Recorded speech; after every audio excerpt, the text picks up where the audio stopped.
Hey everyone, welcome back to the channel. In today's video, I'm going to show you how to add music to your Instagram post so that when you share it, people will be able to look at your post and hear whatever music you add to that post. So first of all, just open the Instagram application.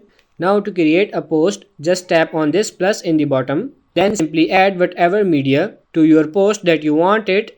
Once you select the picture, image, whatever you want to add to your post, and on this page you can see different options. In the top you can see this music icon. Just tap on this music icon, and in here we can select the song we want to add to our Instagram post. So they will recommend some to you. You can also search for song at the top. Once you find a song, select it, and then you will be able to scroll through the song to find the portion of the song that you want to include in your Instagram post. From there, select this done in the top right corner.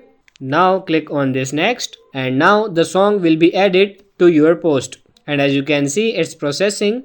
We can add the caption and tag people, but additionally, if you didn't see the music icon on the filter page, so now once you're ready to share the post, simply select this share and your post will be shared with the music. So that's pretty much it for this video. I hope this video was helpful. If it is, like it and subscribe to the channel. Thank you.